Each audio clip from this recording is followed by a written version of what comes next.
Alec, my camera guy, purchased a lot for $155,000 to build his first ground up new build.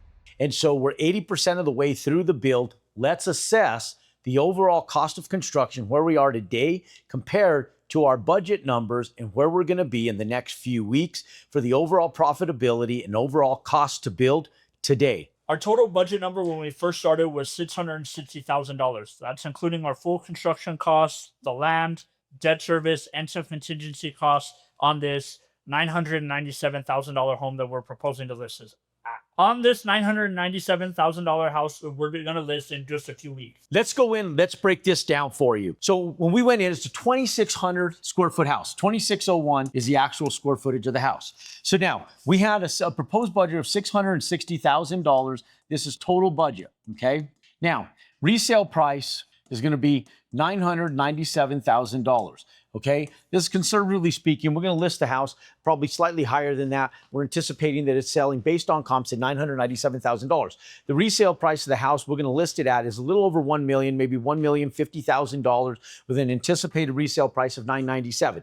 Now, the real prices to date right now, the land was actually $155,000. Now, one rule of thumb is always to consider your infrastructure. If you don't have infrastructure, the price of the land has to be the price of the land, including the infrastructure. That's including electrical, that's including water, that's including sewer. Now, we have a septic tank. Now, a lot of times the build cost is going to absorb the septic tank. But for all intended purposes, I told Alec, let's just go in and let's include the septic tank, the well, as part of the land price. We knew that the maximum land price, including all infrastructure, was $175,000. Now, we're over that with the septic tank because we're going to absorb the septic tank in the actual build cost. But for underwriting purposes with infrastructure, let's just go ahead and consider all of it together as infrastructure. And it's going to be an offset of cost. We should actually be slightly under budget on build cost and slightly over budget on land because of the offset of infrastructure. Now, when we go in, we have $155,000 in land. That's an actual cost that we have right now. We have our septic tank. Our septic tank actual cost $7,500.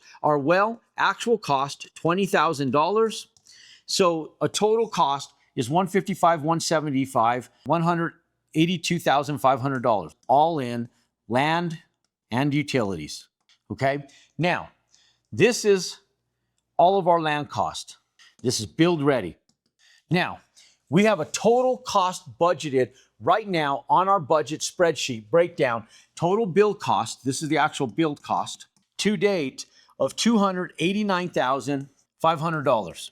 Now, flooring's down, cabinets are in, we have the house fully finished. Brown coat is on the outside. We have a color coat to do on this to facilitate on the stucco. Septic tank's in, well is in. Final grade is about 99% of the way there. We're about to pour driveways, walkways, and entryways.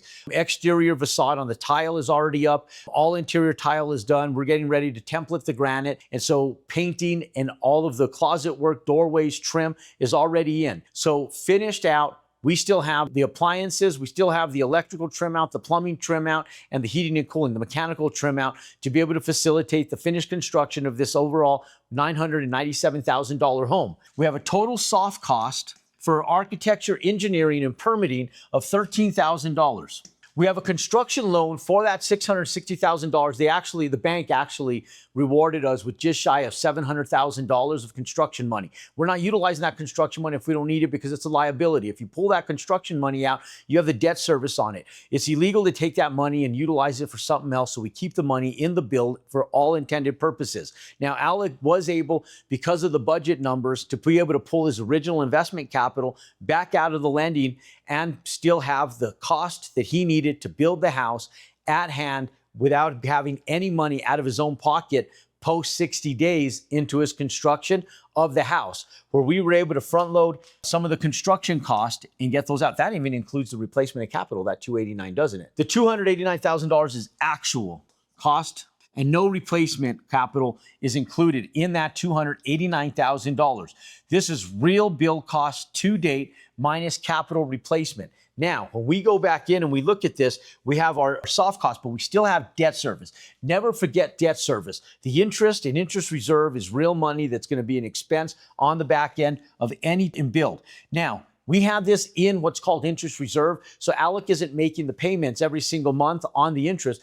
They're taking it from the interest reserve that Alex has from a reduction of proceeds that they gave him. Now, his reduction of proceeds still gave him just shy of $700,000, but his real proceed amount was just over $700,000, which included the amount that he needed to reimburse himself for all fees put up front. If you want to learn the exact strategy of how to buy the right piece of land in the right area to build a house, if you want to learn the exact strategy that I've been utilizing for almost 3 decades, then text me the word land at 505-560-0520. Let's go ground up, let's buy land, let's build houses, and let's start right now. We have a working budget of $690 that the bank is actually funding his account, $30,000 surplus of what we needed to actually build the house. Okay, this is the actual proceed amount after interest reserve and everything's taken care of. Now, to date, we're 80% of the way through the build. We're 5 months into the build right now, and even 5 months into the build right now to date, we're only at $5,075 in debt service. I'm always really conservative with this. Ladies and gentlemen, he'll maybe have a total of about $12,000 to $15,000 in total debt service through the entire build. We underwrote it at $25,000 for debt service on this build. That's going to go back to his bottom line. This is what's called non-Dutch lending. We don't take the money until we need it. It's a liability. We keep the money in the loan until we actually have to, so that we have to pay our contractor. Those guys have to get paid, but we do push them out a little bit in order to save the interest money and the debt service on that loan. Now, our total cost to date, $490,000. We still have $170,000 in proceed availability based off our original budget. This is our budget right here, okay? This is Alec's budget right here, okay? This is his proceed amount. We don't want to use that extra money. Now, based on Alec's budget right now, we still have $170,000 in overall available funds to be able to finish the full construction of this house. Based on where we are right now with controllable variables, because we're at the tail end of invoicing on real products and services that have been delivered to the site, we're going to need a total of $163,000 to finish off the remaining budget for the tile, the color coat for the stucco, to finish off all of the interior, exterior tile work, the appliances, the trim out on electrical, plumbing, mechanical, landscaping, driveways, and finished facade. $163,000 will complete this build at $7,000 under budget. That'll go to his bottom line, okay? So now, when we go in, we take this $660,000 minus the $7,000. Our total real cost out of pocket is $653,000 real total cost. Now, we can either spend it on amenities, landscaping, and stuff in that nature, or we can just pocket that money. If we go in and the house goes in and sells conservatively at $997 minus the $653, we have a net profit of $433,000, $344. Now, I'm going to broker the property for him. So one of the benefits that Alec actually has is the fact that he doesn't have the broker's fees on the selling end, but we will have the 4% closing. So if we take $997 times 0.04%, we're going to have about $40,000 in total cost, okay? So we have $40,000 in total cost. That's $304,000 total net out on this build.